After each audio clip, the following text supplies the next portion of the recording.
ناظرین، کیا آپ نے کبھی غور کیا ہے جو لوگ دنیا میں بڑا نام بناتے ہیں وہ چھوٹی چھوٹی باتوں میں اپنا وقت اور دماغ ضائع نہیں کرتے؟ جو شخص اپنی سوچ کو معمولی مسئلوں میں الجھاتا ہے وہ زندگی میں بڑی کامیابیوں کے خواب نہیں دیکھ سکتا۔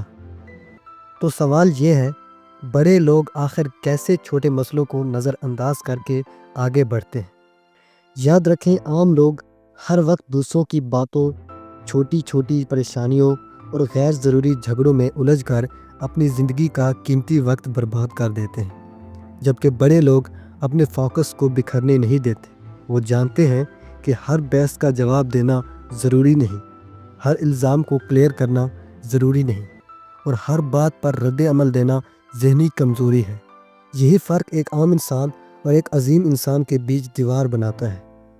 کیا آپ جانتے ہیں، نبی کریم صلی اللہ علیہ وآلہ وسلم طائف گئے تو لوگوں نے پتھر مارے، گالیاں دی، فرشتے حاضر ہوئے اور کہا اگر آپ چاہیں تو ان بستیوں کو زمین میں دھسا دیا جائے، لیکن آپ صلی اللہ علیہ وسلم نے فرمایا نہیں، ہو سکتا ہے ان کی نسلوں میں کوئی ایمان لے آئے۔ یہ ہوتی ہے بڑی سوچ۔ جو لوگ بڑے ہوتے ہیں وہ صرف اپنے جذبات نہیں دیکھتے، وہ بڑی تصویر پر نظر رکھتے ہیں۔ ایک تحقیق کے مطابق جو لوگ نیگیٹو کامنٹس یا چھوٹے مسئلوں پر زیادہ ریئیکٹ کرتے ہیں ان کا دماغ فوکس موڈ سے نکل کر ڈیفینسو موڈ میں چلا جاتا ہے، یعنی وہ اپنے مقصد کے بجائے صرف رد عمل دینے میں مشغول ہو جاتے ہیں۔ جبکہ بڑے لوگ ایموشنل کنٹرول کے ماسٹر ہوتے ہیں۔ وہ ہر مسئلے پر رد عمل دینے کے بجائے سوچتے ہیں کیا یہ مسئلہ میرے مشن سے بڑا ہے؟ اگر جواب نہیں ہو تو وہ سمپلی اگنور کر دیتے ہیں۔